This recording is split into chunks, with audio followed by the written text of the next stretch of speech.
আমি মনে করি যে আপিল বিভাগে যে পঞ্চদশ সংশোধনীর বিষয়ে আজকে রায় হলো, সেই হিসাবে আজকে বাংলাদেশের জন্য একটা ঐতিহাসিক দিন বলে আমি মনে করব। কারণ আমরা 2 বছর আগে যে জার্নি শুরু করেছিলাম অগাস্ট মাসের 2024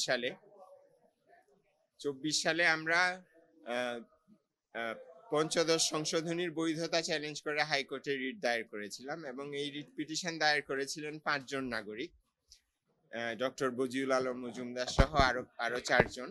আর এবং আরো 4 জন, এর মধ্যে আমরা এই দীর্ঘ যাত্রায় আমরা 2জনকে হারিয়েছি।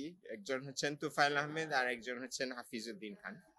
তো আমি আজকে শ্রদ্ধা ভরে ওনাদের 2জনকেও স্মরণ করছি। তো এই যে আমরা একটা যাত্রা শুরু করেছিলাম 2 বছর আগে, সেটার এক ধরনের সমাপ্তি আজকে হলো। কারণ হাইকোর্ট যদিও ডিসেম্বর 24-এ রায় দিয়েছিলেন, এই রায় যেহেতু হাইকোর্ট বিভাগের ছিল, এটা আমাদের সর্বোচ্চ আদালত আপিল বিভাগ কর্তৃক এটা অনুমোদনের প্রয়োজন ছিল। এই কারণে যে বাংলাদেশে আপনারা জানেন যে তত্ত্বাবধায়ক সরকার ব্যবস্থা পঞ্চদশ সংশোধনীর মাধ্যমে বাতিল করার ফলেই কিন্তু দেশে একটা স্বৈরতান্ত্রিক ব্যবস্থা চালু করা সম্ভব হয়েছিল, এবং এই কারণে এই এই পঞ্চদশ সংশোধনীটা বাতিল হওয়া প্রয়োজন ছিল, যাতে করে বাংলাদেশের সংবিধানে তত্ত্বাবধায়ক সরকার ব্যবস্থা পুনঃপ্রবর্তন করা যায়। এবং আজকে আপিল বিভাগ যদিও আমাদের আপিল খারিজ করে দিয়েছেন, কিন্তু তার অর্থ যেটা দাঁড়িয়েছে যে হাইকোর্টের রায় যেভাবে ছিল সেভাবেই বহাল থাকবে। এবং হাইকোর্টের রায়টা যেদিন ঘোষণা হয়েছিল সেদিন আপনাদের মনে থাকবে আমি একই কথা বলেছিলাম যে বাংলাদেশের জন্য আজকে একটা ঐতিহাসিক দিন। কারণ হাইকোর্টের রায়ের মাধ্যমে তত্ত্বাবধায়ক সরকার ব্যবস্থা যে বাতিল করা হয়েছিল সেটাকে বাতিল করা হয়। আর তাছাড়া পঞ্চদশ সংশোধনীর আরো অনেকগুলো খারাপ বিধান ছিল, সেগুলো হাইকোর্টের রায় বাতিল করা হয়। যেমন সব সংবিধানের 7-এর ক অনুচ্ছেদের মাধ্যমে নাগরিকদের কথা বলার অধিকার এবং নাগরিকদের সংবিধানের বিষয়ে মতামত প্রকাশের অধিকারকে ধ্বংস করা হয়, এবং আরেকটা 7-এর খ এর মাধ্যমে সংবিধানকে জনগণের প্রয়োজনে সংশোধন করার অধিকারকে ধ্বংস করে দেয়া হয়। এবং পুরো সংশোধনীটাই ছিল, পঞ্চদশ সংশোধনী পুরোটাই ছিল জনবিরোধী একটা সংশোধনী, এবং এর সবচেয়ে যে খারাপ দিকগুলো ছিল সেগুলো হাইকোর্টের রায়ে বাতিল হয়। তো সেই হাইকোর্টের রায় আজকে যেহেতু আপিল বিভাগ বহাল রাখলেন, আমি মনে করি আজকে এটা একটা ঐতিহাসিক মুহূর্ত। মোজো বিরাট কারবার। মোজো 1 লিটার ও 2 লিটার কিনে তুমিও জিতে নিতে পারো ফ্যামিলি কার, স্পোর্টস বাইক, টিভি, আইফোন ছাড়াও থাকছে লক্ষ লক্ষ নিশ্চিত গিফট। হাইকোর্টের রায়ে যেগুলো বাতিল হয়েছিল সেগুলোই আপিল বিভাগের রায়ে বহাল থাকলো। আপিল বিভাগ নতুন করে আর কোনো কিছুকে বাতিল করেননি। এর মধ্যে উল্লেখযোগ্য হলো তত্ত্বাবধায়ক সরকার ব্যবস্থা বাতিল করার বিধানগুলো বাতিল হয়েছে। তবে এখানে কিছু টেকনিক্যাল সমস্যা আছে, কারণ হাইকোর্টের রায় সবগুলো বিধান বাতিল হয়নি। কিছু কিছু বিধান আরো বাতিল করা প্রয়োজন ছিল। যেমন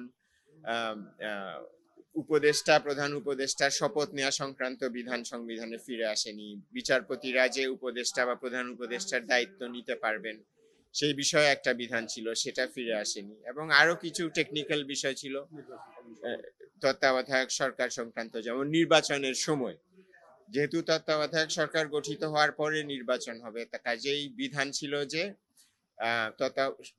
সংসদ ভেঙে যাওয়ার পরে তত্ত্বাবধায়ক সরকার গঠিত হবে, তারপরে নির্বাচন হবে। কিন্তু পঞ্চদশ সংশোধনী দিয়ে বিধান করা হয় যে সংসদ ভেঙে যাওয়ার 90 দিন আগেই নির্বাচন করতে হবে। তো সেই বিধান যদি বহাল থাকে তাহলে তো তত্ত্বাবধায়ক সরকার গঠন করা সম্ভব হয় না।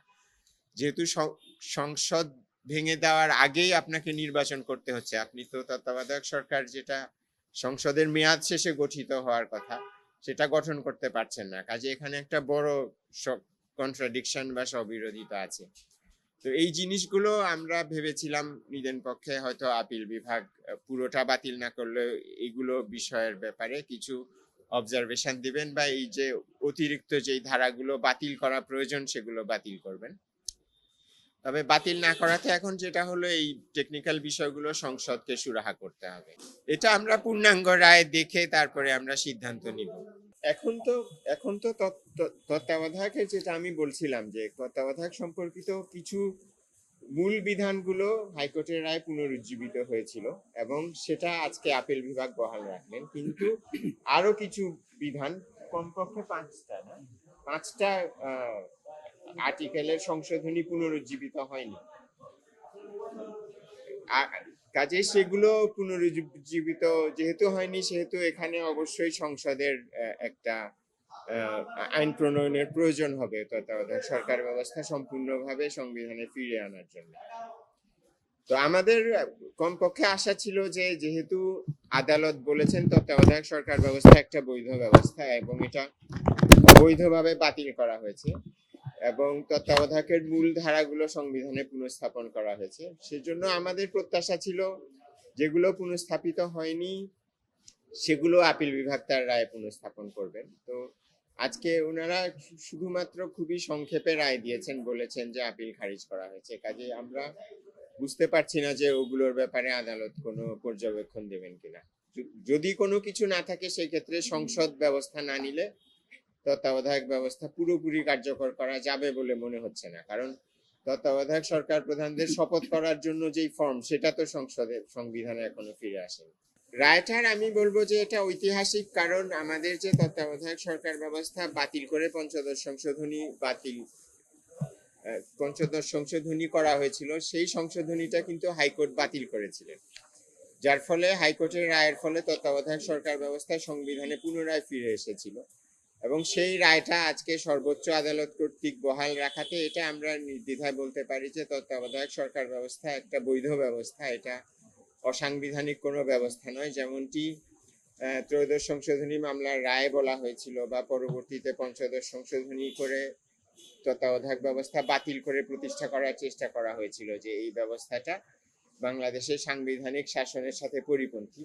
সেই ব্যাপারে আজকে আমরা সর্বোচ্চ আদালত থেকে একটা সুস্পষ্ট নির্দেশনা পেলাম যে তত্ত্বাবধায়ক সরকার ব্যবস্থা একটা সাংবিধানিক ব্যবস্থা এবং এটা বাংলাদেশের জন্য প্রয়োজনীয় একটা ব্যবস্থা। কাজেই দীর্ঘ 2 বছর আগে আমরা এই পঞ্চদশ সংশোধনীকে চ্যালেঞ্জ করে যে মামলা শুরু করেছিলাম, তার আজকে সর্বোচ্চ আদালত থেকে একটা পরিণতি হলো, সেই কারণে আজকে একটা উল্লেখযোগ্য ঐতিহাসিক দিন বলে আমি মনে করি।